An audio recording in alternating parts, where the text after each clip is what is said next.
to revive the vanishing tradition sa pagbuhat og banig.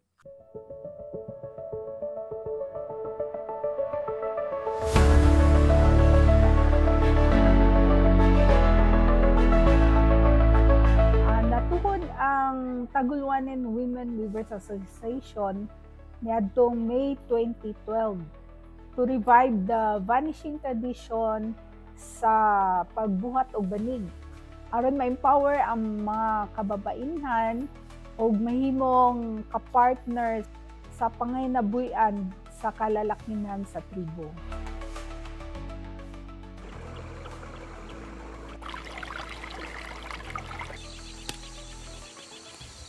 Napili ang sudsud grass kay tungod ang sudsud grass endemic diri sa Bukidnon, labi na sa Malaybalay, makita sa mga basakan, sa mga basa nga area.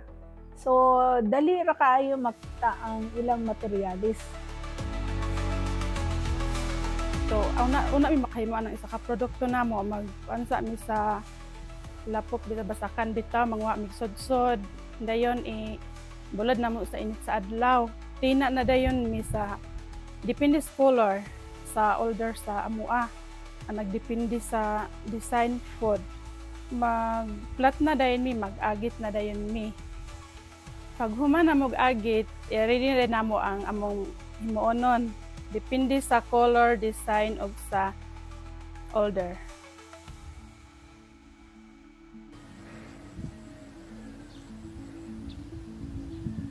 Ang sa paghimo namo sa banig o sa placemat, dako kay nga tabang sa among panginabuhian sa tag kani mga kinahanglan sa among panimalay sa matag adlaw niya, kini mga kinahanglan sa akong mga anak sa eskwelahan, makahatag nako sa ilang balon niya, makaabag-abag na pud ko sa akong bana o sa iyang pag-uma.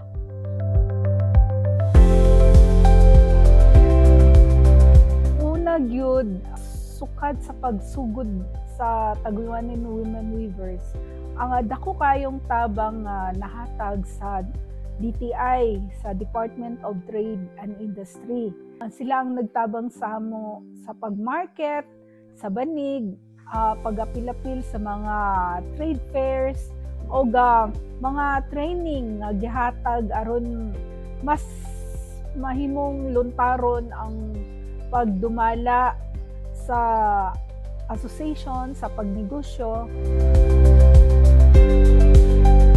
Ang Tagulwanen Women Weavers, isa pud ka partner sa DTI sa pag-operate sa Auto Hub Bukidnon. Nakatabang pud ang DOT, Department of Tourism, aron sa pag-promote labi na makaagni og mga turista. Isa pod, Australian Embassy of the Philippines, sila ang gahatag sa ato sa pundo sa Heritage Center. Apil na ang BPI Foundation o ang Bayan Academy.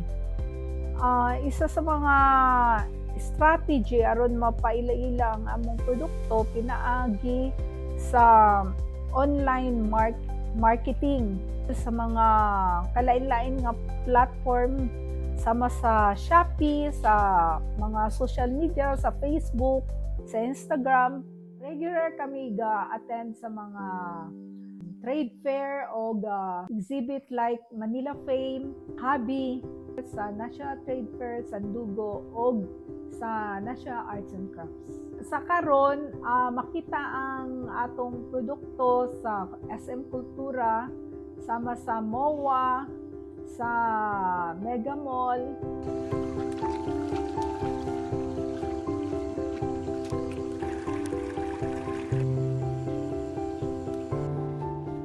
Isa sa mga gibuhat nato aron masustain ang paghatag og training sa mga young generation, kay isa man gid ni sa atong katuyuan nganong gitukod nato ang TWWA aron ma-pass on ang weaving skills sa mga young generation.